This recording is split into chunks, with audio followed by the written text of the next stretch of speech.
Hello guys, welcome back to Car Talks. Today's little project is a C4 VTS model. Guys, if you have one of these cars, I will show you one little trick with these cars.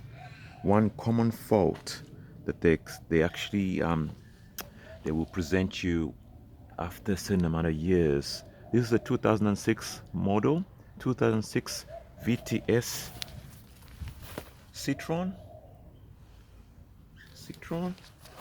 It's got these 17-inch wheels, alloy wheels. Now, this is just going to be a quick video, short video, just to help some of you guys out there that own this car. I've owned this car for about 2 years, and I've had this issue with this car for at least a year at least. This issue's been here, and I've never really been able to find out where the fault is, and that is when you come to open the boot right around here. Let me just close this so you can have a better look at it. So it's got that, it's the 2-door hatch, or 3-door hatch if you want to call it. Third door is a boot. Now when you come to open it here, it's got a little trigger, a trigger switch underneath there. And unfortunately on this car it doesn't work. So when you come to open it, you press it, it should activate the motor in there and unlock the latch, which is this thing here. You should unlock this should pull out and it will detach from here. Now if this is not working, the common thought is that you check the fuse box first. Obviously check the fuse box, and the fuse box, I'll quickly show you where it is. It's under the bonnet. There's some fuses back here, I believe. Right around here, there's some fuses in there.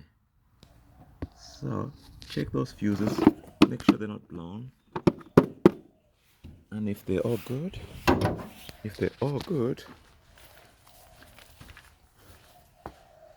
you check obviously in here under the cover where the latch is. I've checked under there and I have found no problems. The trigger works. And let me pause this video so I can check under there again. So yeah, I got the cover off. Here. Quickly show you what it looks like. That's what it looks like back here. And you got the latch, the motor in here, the latch and the motor. And there's a connection back here where this will connect. And I've checked these points here with the multimeter, and I'm getting, it's triggering. Actually, I checked it here. I checked it right here. This goes straight to the trigger, which is there. So you got the trigger wire which comes through this body here. It comes out here, and obviously you disconnect it here, and you've only got 2 wires here, positive and negative. And what I did is I just checked continuity here with the multimeter, with the beeper, the beeping setting, or whatever way you can check continuity. I checked that the trigger was working, so that's fine. So this bit here is what controls the light here. I've disconnected it so I don't flatten my battery, so I've disconnected that. One of these controls the boot light, and the other one of these controls the actual latch motor. It opens it, it triggers it to open. I checked here, all these, and there is nothing happening. Very low voltage to pretty much close to 0, so which means there's an issue. Initially I thought a short circuit, but it's not making sense. Now if you follow this, I've disconnected it now, but I will connect it back on. when you have a look at this cables, it actually goes into here and it runs down into here and it comes out here and then it goes into the body, and I'm sure it goes down this bit here and into and goes along to the front to where the power cables are, the battery, towards the battery. Now I've pulled this back. I would advise you, if you're failing to find the issue with your car, have a close look at this. Have a close look at this. Pull this out of its socket. It's a very tough socket here, whatever you call it, this grommet, I should call it. It's actually a rubber grommet, but here it's got a plastic bit here which is very tough. You pull that back as far as you can. You gotta remember, this point here is the actual swiveling point where it gets crushed when the boot opens and closes. So it's doing this for many years, and eventually you're gonna have a break in this 90-degree, 45-degree angle that happens here. There's a 90-degree angle here. When it closes, it probably ends up being less than that. Could be 15 degrees when it's fully closed. And obviously, what you should do back here, before you pull this back, I definitely advise you to do this. You must always remember to disconnect your battery. So I've disconnected my battery terminal at the positive side on this one because the negative is too hard to reach. You cannot reach it, so it doesn't matter. Disconnect that. That will help you a lot in saving money, because what could end up happening is that when you're pulling this back, you could short circuit, or the wires could touch. And I think that's what's been happening here, is that, look at that, the wires are completely broken, completely eaten away, broken. Negative, which is the big black one here, that's completely, well, it's not completely broken, but it's broken enough to cause an issue. And this yellow little one here, that's completely broken. And I think that's the one, the yellow one, I think that's the one that actually is this one. And that's why I'm not getting power there, or I'm getting a very confusing reading. I could not tell on the multimeter whether it was showing up as 8 volts and 7 volts and 5 volts, and it was just all over the place, which caused me to think there must be there it is. There must be a break somewhere, or a partial disconnect. Look at that. Even this green one here, I don't know what that does, but that's a thick one. It's still connected. So here, what I'm gonna have to do is I'm gonna have to patch these wires up somehow. By the way, I'm not a qualified auto electrician. I'm a qualified mechanic, but I'm not an auto electrician. So I'm just doing this to help myself save some money by doing some of this stuff myself. It requires a lot more thinking and investigation, because I don't do this kind of thing every day. I'm gonna have to find a way to pull this back completely. It's really hard because it's gone as far back as it can, and I can't get any more length out of this. This is gonna be an interesting little project here.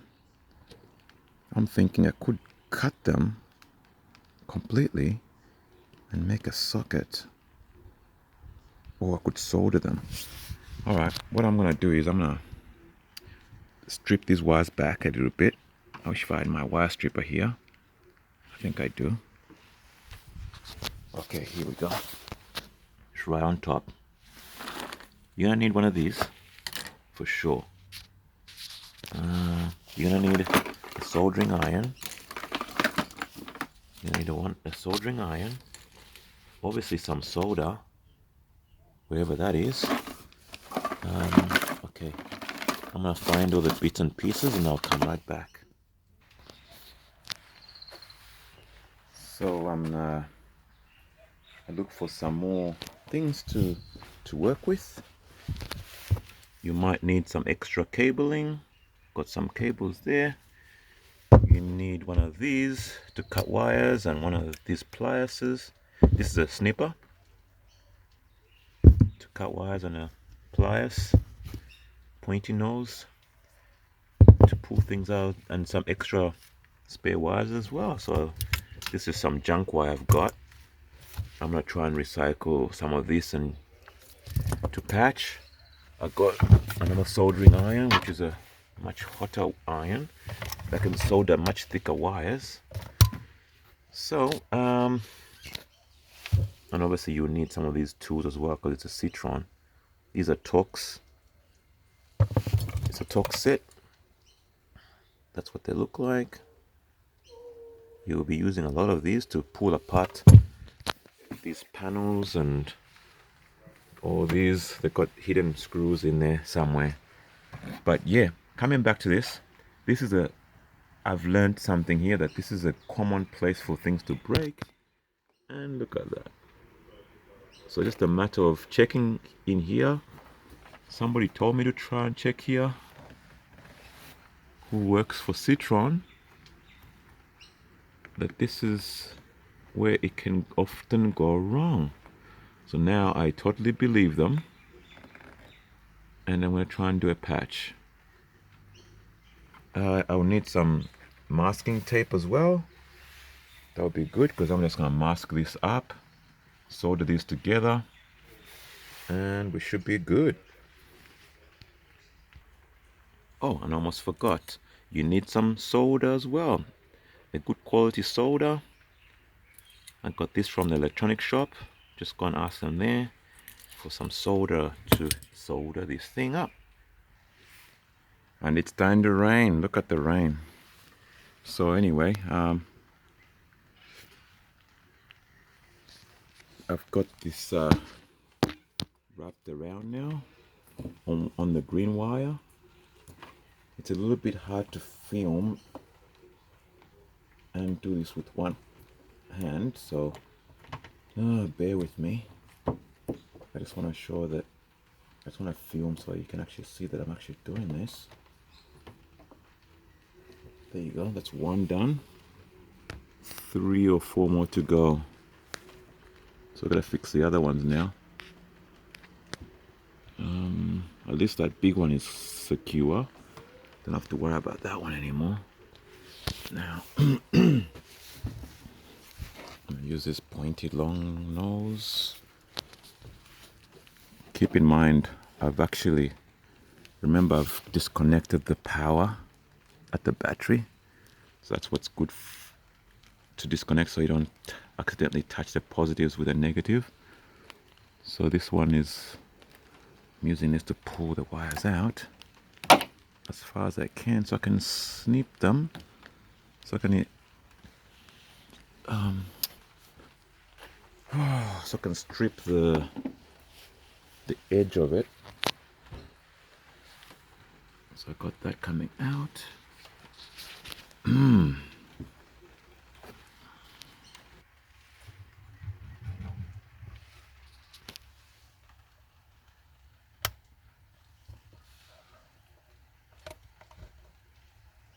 I'll set my temperature. 3. Actually, no. Let's put on a bit high. Let's put on high, around there, maybe even higher. All right, because it's a thick wire. This one, I wanna solder this big one in the black one there. The ground looks like a ground wire. It's very frayed. I'm not gonna put too much solder on this one. I'm not gonna put too much solder on that one there, because this part here, it needs to be flexible. So I'm just gonna add a little bit, just a very light amount, in a very short section of it, maybe about that long. I don't want to go too much, maybe just a short section of it, just to get a bit more, to get it a little bit thicker again, because it's lost probably 20% of its fibers there. And then I'll end by connecting these these small ones that are broken. Just gonna wait for this to warm up. Oops, it's already getting hot. It's already getting hot.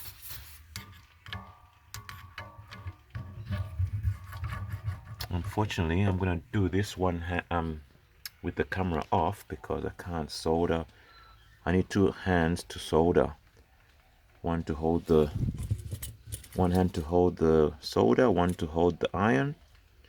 So I'm gonna pause it and do that, and then I'll show you my progress. So I've managed to splice the ends of that broken wire that was completely broken. Now,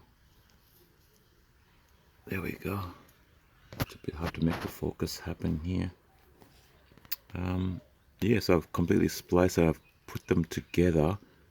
If you can see that, I don't know if you can see that very well. What I've done, so now what I'm going to do, I'm just going to solder that, add some solder to it. Hopefully the solder will adhere to it, will melt in. There you go, guys. I've soldered that one. I've soldered that one. I hope it holds. I'm gonna let it cool down, and then I'm gonna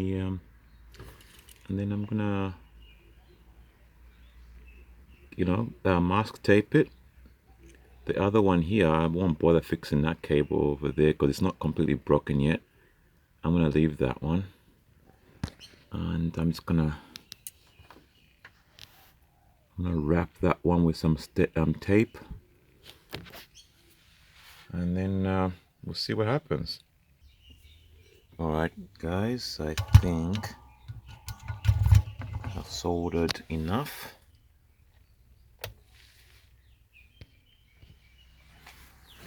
Here what it looks like now. I've added some solder in there on that black wire here. It's still quite hot, so I'm gonna let it cool down, and I'm gonna wrap them up with some masking tape, and then that'll be the end of that. Still not perfect, but it's better than what it was. I'm gonna inspect the other wires and make sure I've been burnt through, because I used a lot of heat. Ooh. I used a lot of heat, so I'm gonna have to shield all the other ones as well. I'll just put tape around all the other little ones because it may touch.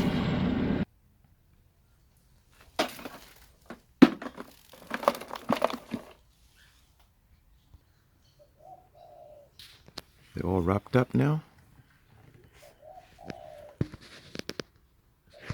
All wrapped. Even the other one over here. It's all electronic tape wrap. There you go. So now let us see what happens. I'm gonna connect the battery back on.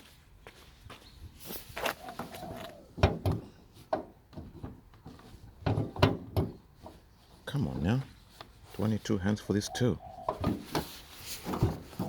we go.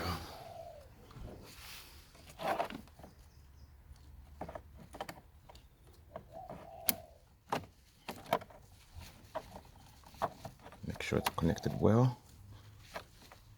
Put the clamp down, the cover on. Let's see if this thing works.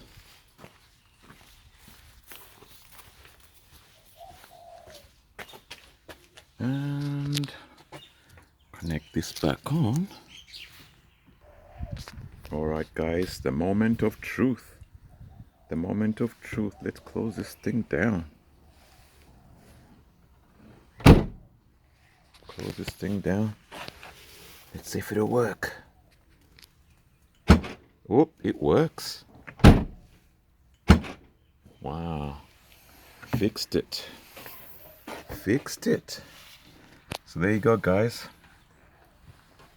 I just given you one idea, one place to look for when it comes to these issues with the boot not opening or the motor not activating, check in the wiring loom. Pull this right back. It's a little bit difficult. It's very difficult. You have to be really aggressive. You might need a screwdriver to really get in there and poke these things, these little clips back, and pretty much get in there and just pull it back as much as possible. Now, just to finish it off, I'm gonna wrap this up with some more tape. And there we go. Just to finish it off, I've wrapped that up again because there's a tape around here naturally, a factory wrapped tape, and that will just help insulate it from getting scratched up and eating through the wires. Now I'm gonna need 2 hands to push this aggressively back in.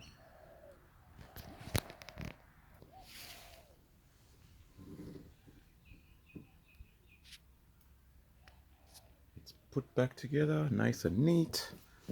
Now this I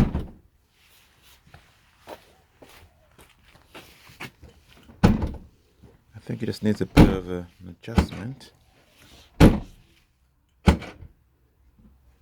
All right, guys, it's done. It's fixed. There you go. Citreon C4. Fixed.